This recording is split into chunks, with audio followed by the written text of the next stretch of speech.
a music artificial intelligence pa top 10 yayo kana kuti rwisana dzega mawana acho andiri kuona pakupera kwegoreka pane aka kari kurira izvozvi kaovershadowa ikaka kekuti mwari vachaita sei kure yes mapisiro akari kuita izvozvi even kaya kagrace wave kaya ndakainamatira ndokatutaura kuti ndakainamatira kakari kuita kachiovhatekwa nani kure yes ai sungura ina ai pane wandakanzwa here vanogona kugadzira but pane here wandakanzwa wakazomera ida ine munhu iyo ai ichuya yakanyudza gei handizoti pakaitwe sei Philip nokuti kupera kwegoreka vamwe vachachema vamwe vachachema and music inenge ichipisa isusu tinongotsudzura vanhu vanenge vachifarira music iyoyo zvaenda kunokudiwa nevanhu ndizvozvo kupindana kwemazuva zvinhu zvinoita zvichikuita sei and iwe ukaita zvokutamba futi Philip unogona kutorerwa basa neai sei watini iwe Philip especially iwewe ani ichitorera basa ndiana nokuti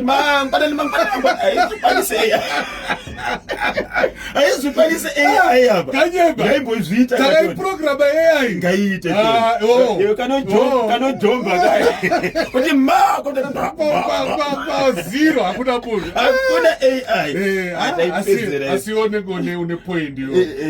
but pana angagona kuti kunhu zvinoita gai maonedzi aiwa akadi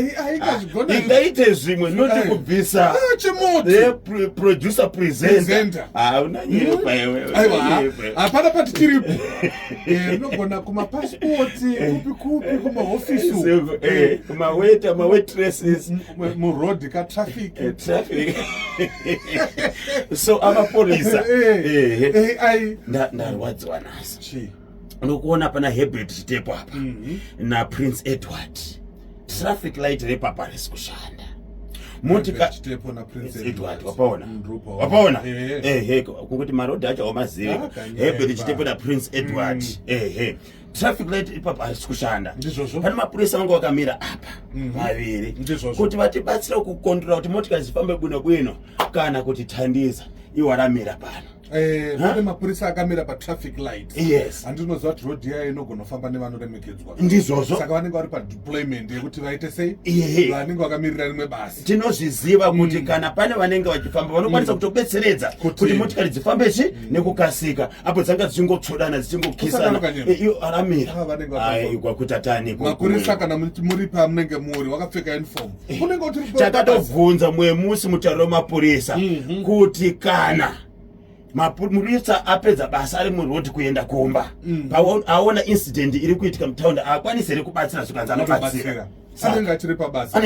kusvika afika kunyumba 24/7 even ari kumba kwacho basa rinongobedza iwo 24/7 utori munzira kuti mhanya uya kuno ndiri pabasa saka munodii kubatsira pakadaro handiziva hangu kuti chichemo ichi chiri kuenda kuna ministry local government kana chiri kuenda kuna meya Mafumi dhaga rakunyanya kuwandisa mutaundi dhaga rakunyanyisa kuwandisa mutaundi wakatarisa magadzirirwo arikuitwa marodzi nehurumende tara dzichiiswa kanzuri yonoisa dhaga mutaundi pavhurika mutaundi paita gomba mutaundi wongotora dhaga mwete dhaga but wotora chidhaga chekuHeathcliff kana chekudz chitsvuku ndoyakataurwa naningirimi kuti mad ndofunga mad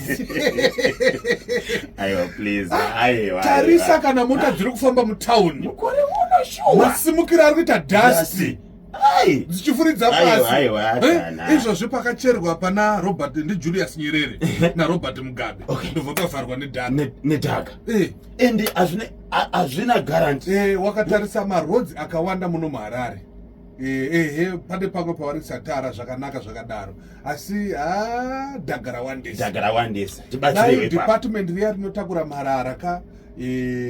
rambonotarisa kuona kuti vangatakure sei dhaga riri mutaundi riri kuiswa nekanzuru ngatitsvage pane chiya vidza tisinganetsi ngatitsvage mukuru wedepartment iroro timubate timubvunza kuti saka ndo solution yakutirache dhaga shuwa panenge paita poto apo nona hembe dzinenge dzakapfekedzwa zvidhori kochiko kanyemba ndoutsudzura iwe ndoutsudzura chino chapira kuchitapita unotaura kuti holiday yanga iri sei nezuro yanga ichitapita tiri panapanga yaitapira kunyumba kapomura kanyemba nhasi maurias ari kutamba nenaiche ndaona message yabva kuna Chris Romario musekiwa anzodi kukondema kaviolence ndizvozvo tokutenga mapurisa basa ravakaita sei mwakabatwa force of vaita sevasungwa ende vachasungwa kusvikira musaite mhirizhonga pasine mhirizhonga